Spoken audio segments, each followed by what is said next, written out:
5 huge lies about RV life you can't ignore. Now, everyone says RV life, van life, truck camper life, and even car life. Yes, there's folks living in their cars, y'all.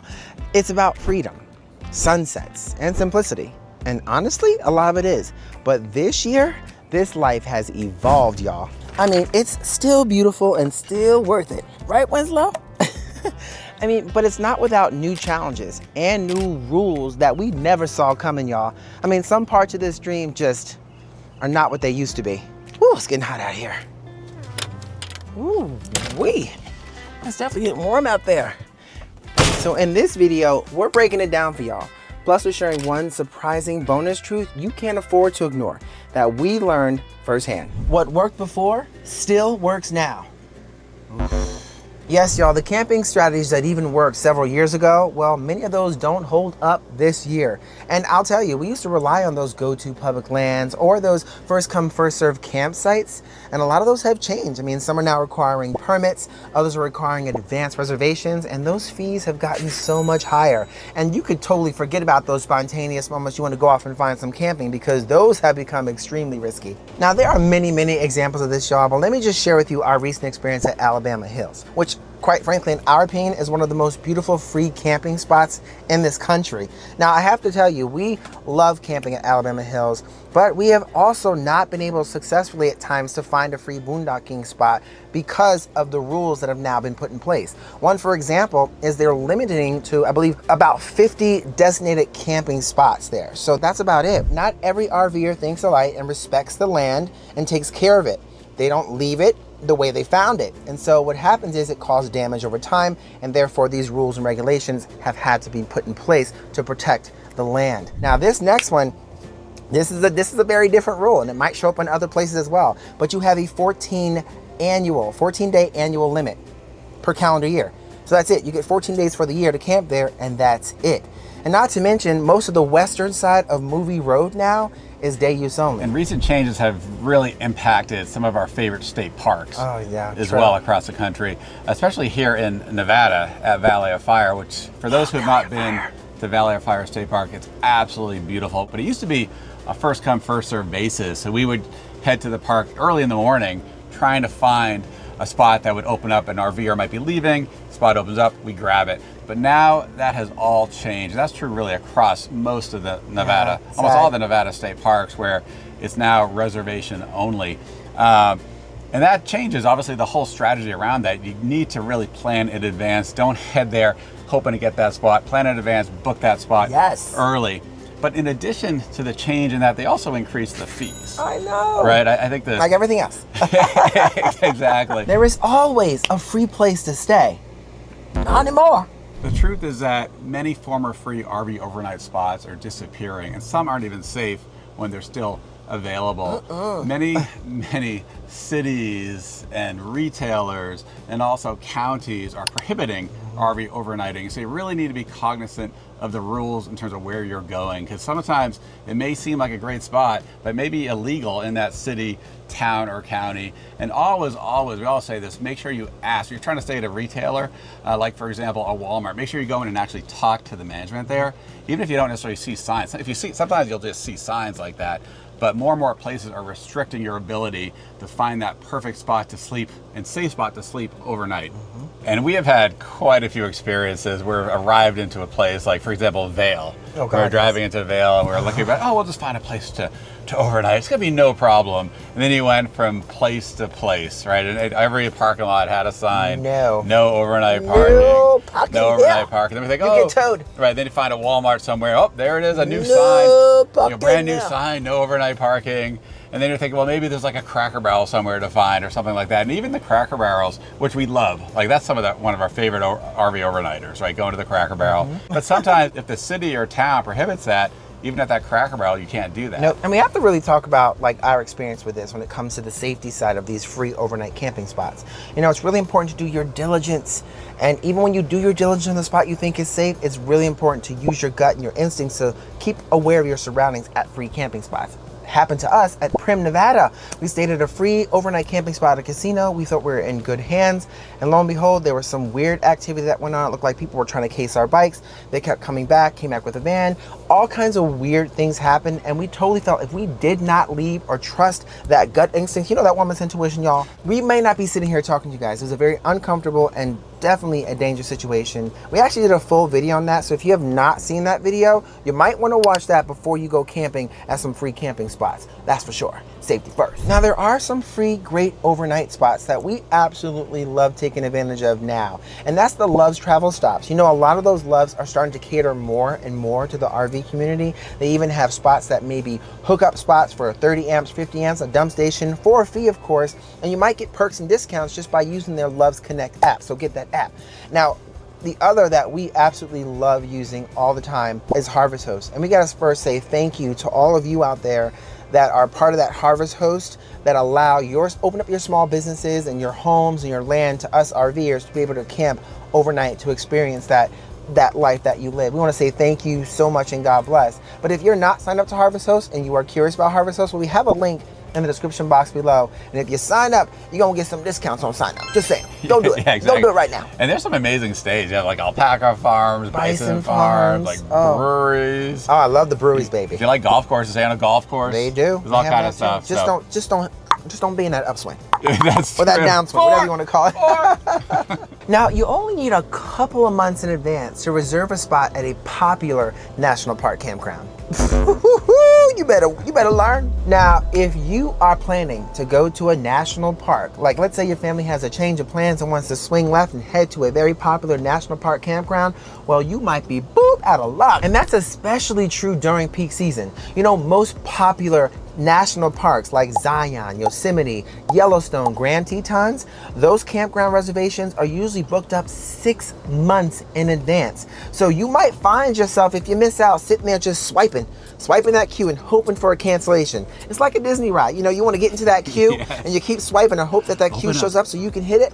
But 9 times out of 10, if you're not fast enough, you're going to miss it. So always plan ahead. And y'all, it's not just those national parks. It's those state parks and those public campgrounds. I mean, they've seen such an uptick in demand, it makes it even harder to get into some of those. And those prices, y'all, woo, let me tell you, over the last several years, prices for some of these places have increased almost 25%, up to 25%, which is crazy. And you could forget about some of those private campgrounds, y'all. Some of the price increases there has increased so much, you feel like they should offer you a free foot rub and a spa treatment. I'm just saying, okay. Okay, the moral of the story is, if you don't have a reservation, always have 2 to 3 backups. Don't assume you're gonna get that spot. So when you get there, assume that you won't. So if you get it, you're feeling lucky. And if you don't, you won't feel stressed. Buying and registering an RV is simple. Now, the truth is that buying and registering a new RV has gotten a lot more complicated this year, especially in states that have adopted California's new emission rules. Now, you may have heard of this rule already and seen reports RVs are banned. Now, the reality is that California's new rule, called the ACT rule in short, does not technically ban RVs, but it does require manufacturers selling RVs that are over 8,500 pounds to sell a certain percent of zero emission vehicles. Now, the catch is that right now the RV manufacturers don't really sell almost any RVs that are over 8,500 pounds that are zero emission. That covers basically like all Class A's, almost all Class C's, and many Class B's. So the effect of that in states that have adopted California's rule, California just adopted that this year in 2025, but other states, there's 11 other states that plan to adopt either this year or in future years the rules themselves.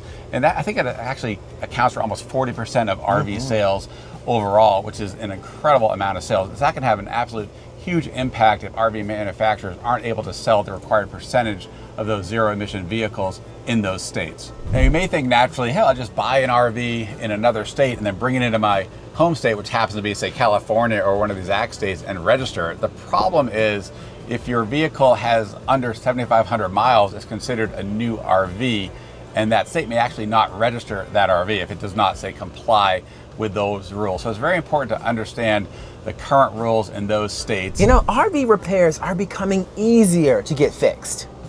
Woo, I can tell y'all right now, we have been in the shop so many times, we know that is not the case, honey.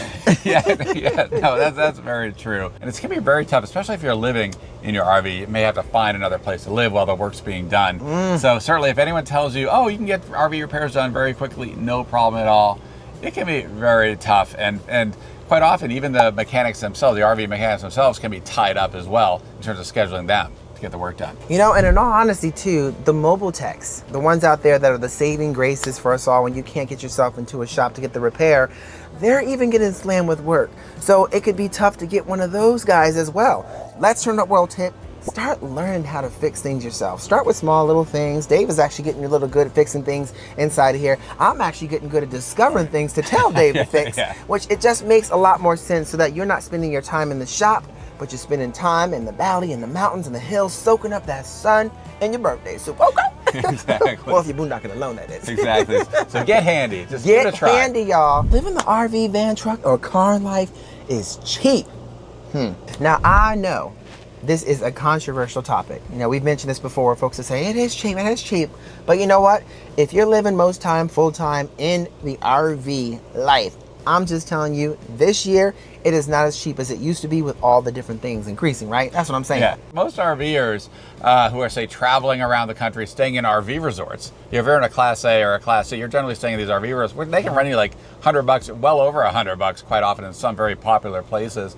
And with rates going up really all across the country in some of these national parks and state parks, plus insurance rates going up at all. Ooh, 20-30%, y'all. Yeah, it is not cheap. It is definitely not cheap. Yeah. Not a cheap situation. And if you're traveling from destination to destination versus slowing down and staying put, well, those fuel costs can add up pretty quickly along with those repairs. So, Turn Up World tip, like Dave said, slow it down.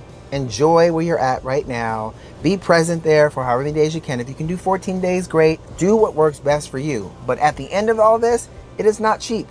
It can be affordable, but it's definitely not cheap.